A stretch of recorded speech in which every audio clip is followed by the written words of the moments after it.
ये आकाशवाणी है। प्रस्तुत है कार्यक्रम सुर्खियों। इसके अंतर्गत आज सुनिए कोरोना वायरस संक्रमण पर दिल्ली के अखिल भारतीय आयुर्विज्ञान संस्थान के प्रोफेसर डॉक्टर अंजन त्रिखा से आकाशवाणी संवाददाता सिद्धार्थ सिंह की बातचीत। डॉक्टर अंजन अपनी चर्चा की शुरुआत उन सवालों से करते हैं जिनका जवाब हर व्यक्ति जानना चाहता है। सबसे पहले आपसे जानना चाहेंगे कि कोरोना वायरस से संक्रमित होने के बाद हमें किन बातों का ध्यान रखना चाहिए।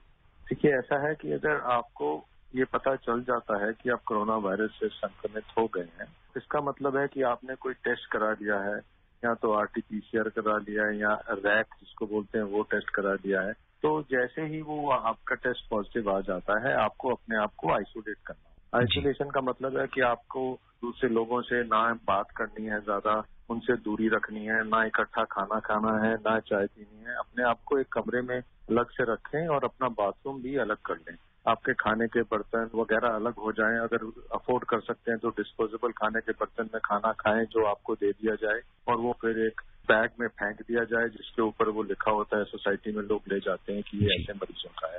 तो एक बार जब आपका पॉजिटिव टेस्ट आ जाता है तो आपका मेन रिस्पॉन्सिबिलिटी ये रहती है कि आप उस वायरस को दूसरों को ना फैलाएं, मोस्ट इम्पोर्टेंट। और वो दूसरे आपके दोस्त भी नहीं है, आपके घर वाले भी हैं। ऐसा सोचें कि आप यूनिवर्सिटी में रह रहे हैं, पीजी बन के रह रहे हैं, 3 लोग एक कमरे में रहते हैं, एक बाथरूम में इस्तेमाल करते हैं। उस टाइम ऐसा रहता है कि आप वहां से निकल के अपना बैग बांधें, मास्क लगाएं और एक कोविड केयर सेंटर में चले जाएं कि आपके दोस्तों को वो इन्फेक्शन ना फैल जाए। ये कहना आसान है, मुझे मालूम है कि आप अलग हो जाएं, आइसोलेट हो जाएं, बट हमारे बहुत से भाई बहन ऐसी जगह में रहते हैं, 2 कमरे का मकान है, 6 लोग रहते हैं, 7 लोग रहते हैं, माता पिताजी हैं, बहनें हैं, बच्चे हैं। सो वहां पे थोड़ा सा आइसोलेशन होना मुश्किल है। तो वहां राय ये दी जाती है कि गवर्नमेंट ने बहुत सारे कोविड केयर सेंटर खोल रखे हैं, वो बिल्कुल मुफ्त है। वहाँ इलाज भी होता है, डॉक्टर भी देखते हैं, नर्सें भी देखते हैं, तो वहां जाके आप शिफ्ट हो जाए। जी। और डॉक्टर अंजन, अगर कोई व्यक्ति एसिम्प्टोमेटिक होता है और अगर टेस्ट उसका पॉजिटिव आता है, तो ऐसे लोग जो कि एसिम्प्टोमेटिक होते हैं, उन्हें कोई ज्यादा तकलीफ नहीं होती, तो वो कैरियर होते हैं, तो ऐसे में उन्हें क्या ज्यादा ध्यान रखना चाहिए? देखिए, अगर आप पॉजिटिव आ गए हैं, आप 2 दिन 3 दिन तक आपको कोई सिम्टम नहीं है, ना बुखार है, ना बदन शरीर टूटता है, ना आपको खांसी आ रही है, कुछ भी नहीं लगता है, तो आपको ये नहीं सोचना चाहिए कि आप दूसरों को संक्रमित नहीं कर सकते हैं। ऐसे लोग तो हम जिनको बोलते हैं सुपर स्प्रेडर हो जाते हैं कि वो इतने ज्यादा लोगों को अफेक्ट कर सकते हैं कि ये बीमारी फैलती रहती है। अगर आप नॉर्मल हैं, आप पॉजिटिव पाए गए और आप अपने दादा दादी नाना नानी से मिलते हैं, पिताजी माता से मिलते हैं, उनके साथ खाना खाते हैं, या थोड़ा सा दूर बैठ के भी चाय पी लेते हैं, नाश्ता कर लेते हैं, तो ये बहुत ज्यादा चांसेस है कि आप सबको संक्रमित कर दें। जी। और अगर हम सिम्टम्स वाले पेशेंट्स की बात करें, तो अगर कुछ पेशेंट्स ऐसे होते हैं जिन्हें केवल बुखार होता है, या कुछ ऐसे होते हैं जिन्हें बुखार के साथ खांसी और जुकाम भी रहता है, तो ऐसे में हमें क्या करना चाहिए?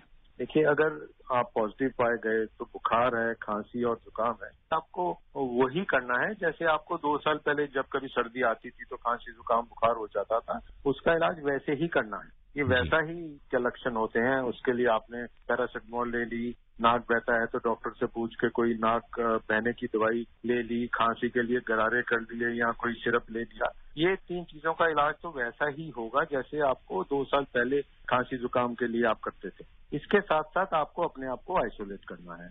अगर ऐसा करेंगे तो ये देखा गया है कि 100 में से कम 80% लोग का इलाज ऐसा ही खत्म हो जाएगा। और अगर आपने वैक्सीनेशन लगा रखा है तो ये तो बहुत ज्यादा चांसेस है कि आपको अगर बीमारी होगी भी तो बड़ी मामूली होगी। जी। और डॉक्टर अंजन, इस समय कोविड मरीजों में ऑक्सीजन सैचुरेशन एक ऐसी चीज है कि किसी को भी कोविड होता है तो वो अपने ऑक्सीजन सैचुरेशन को लेकर चिंतित हो जाता है।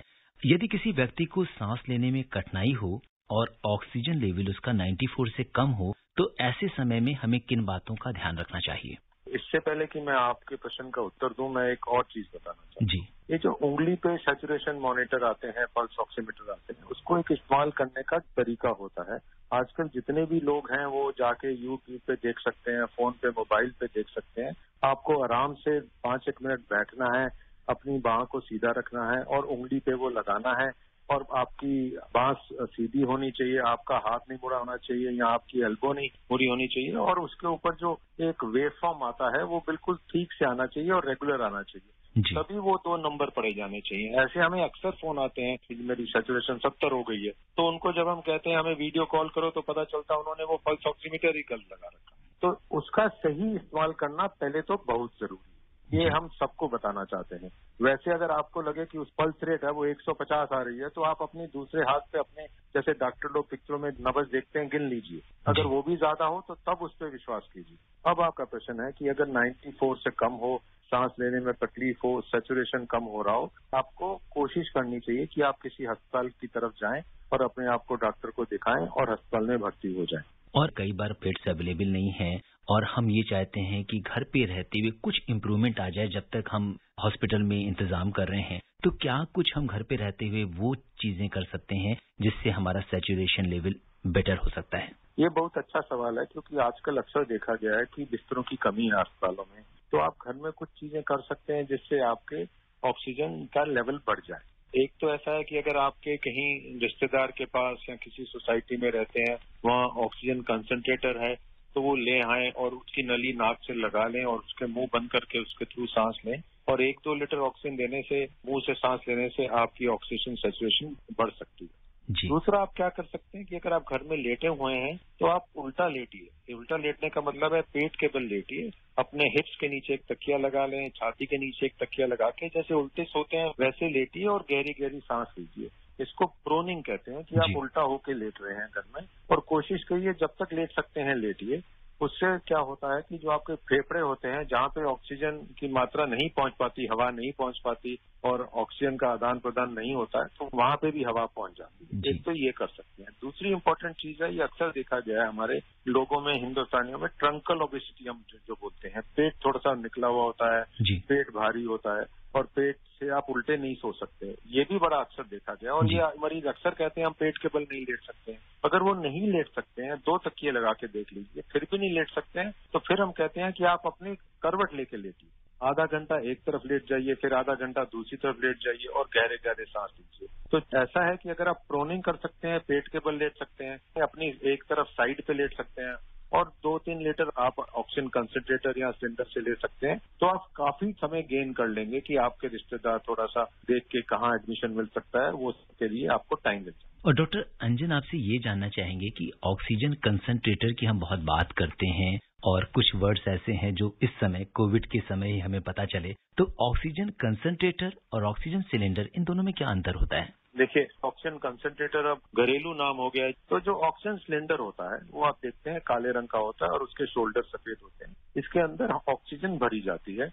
ये बड़े बड़े टैंकों से इसमें ऑक्सीजन भर देते हैं और इसके ऊपर एक वाल्व होता है, वाल्व के ऊपर एक रिड्यूसिंग वाल्व होता है और एक नॉब सा होता है जिसके ऊपर नंबर भी लगे होते हैं, जिसको हम फ्लो मीटर बोलते हैं, जिससे आपको पता चल जाता है 1 लीटर, 2 लीटर, 3 लीटर ऐसे कितना जा रहा है। तो ये ध्यानपूर्वक इस्तेमाल करना है। और हम जनरली बोलते हैं कि अगर आपको उसके बारे में कुछ नहीं पता है और आप टेक्निकली साउंड नहीं है, तो आप ऑक्सीजन सिलेंडर की जगह कंसंट्रेटर का इस्तेमाल कीजिए। अब डॉक्टर साहब, कंसंट्रेटर के बारे में कैसे हमें अब कंसंट्रेटर जैसे नाम बताता है, एक ऐसा यंत्र है जो एक छोटे से डब्बे की तरह होता है, वो बत्ती से चलता है और वो यूपीएस से भी चल सकता है, मतलब बैटरी से भी चल सकता है। उसके अंदर एक मोटर सी होती है और वो हवा खींचती है कमरे की और दूसरी तरफ से ऑक्सीजन दे देती है नलकी से। तो इसके अंदर एक पदार्थ होता है जिसको हम जियोलाइट बोलते हैं। उसका काम होता है कि वो जो हवा सक करते हैं अंदर, उसमें अंदर से नाइट्रोजन एब्जॉर्ब कर लेती है और बाकी का वो उधर दे देती है। तो आपको एक कंसंट्रेटर के द्वारा 85% से 95% तक ऑक्सीजन प्योर मिल जाती है।